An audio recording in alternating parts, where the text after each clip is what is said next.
All right, it's the end of another exhausting day. I'm tired. So what am I going to do? I'm going to work on my own personal cars. Oh, I crack myself up. Okay, this is another two-stroke short. You guys seem to really like these short videos. What are we doing? We're working on my old 1959. I think it's titled as a 60 DKW 3.6, 3 cylinders, equals 6 when it's a two-stroke, right? That's the whole premise behind that. So we've broken out the big welder. We got the vise, tools and stuff spread out all over the floor. Oh yeah, I forgot. So I had to rebuild my starter on my 3.6. It's a 6-volt starter. I use 12 volts from old rusted parts, and they had a really hard time. They had to make an armature for me. Something was really off. Anyhow, it cost me $700 to rebuild a starter that I gave him 2 broken starters, and he made me 1. So that's one thing nobody really gives me credit for, is trying to revive these old cars and what they cost. That doesn't happen that often, but that set me back. But it's like I can't get one. You just can't get one anywhere, especially during the pandemic. Okay, where were we? Oh yeah, so a couple things. Got the exhaust on. I decided to go with a real muffler. You can see here, it's pretty quiet. It's almost too quiet, but it's nice. Came out good. I got my expansion chamber / oil separator all in there. Fits good all the way up to the manifold, which is right there. So it's all new hardware, all nice welds. I did have a leak at the end of the cap here, and I kind of booger welded that a little bit, trying to figure out and chase that. The metal was so rusted and so thin. It looks all right. I'm not happy with it, but you can't buy these either. You can't get them.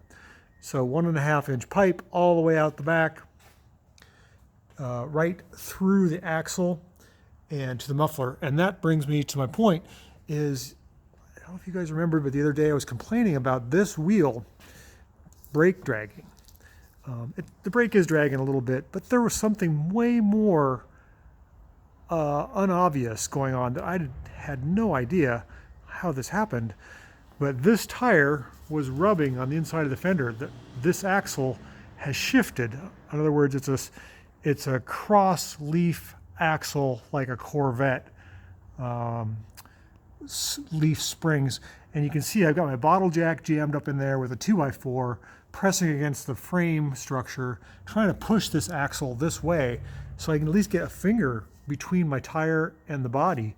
On this side, I had a good a couple inches.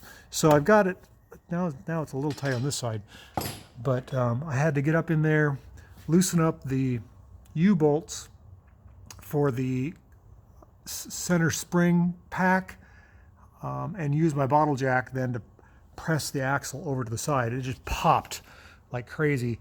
It's kind of funny because the holes line up for the pin in the center of the axle, but something's not right. Anyhow, it's right now. So part of the problem why the car was hard to push was this tire was rubbing on the inner fender, and I would have thought of that. I don't think anybody would have, but figured it out. We got our muffler on here, a nice little bracket. I'm pretty happy with that. Tailpipe. Like I said, it's pretty quiet, but as I was telling somebody else, it has to pass the wife test. If she won't ride with me, can't have a conversation in the car, then it's too loud. And I do like loud pipes, but we can still drill a hole in it or something if we need to. Okay, what else we got? We got an electric fuel pump. It's an old box pump. Those things rattle like crazy. Here's our fuel tank, drain, fuel filter. We got new brake lines. We have all new sheet metal in this car because the floors were completely rotted out. I've got to coat that or sand that and put some rubberized coating on there so they don't rust. All the floors got replaced. We're looking at our master cylinder here. It's a non-power assist. The brake light switch is on the end. I think it's for a bus. I think that's what this is a bus master cylinder. Is very similar.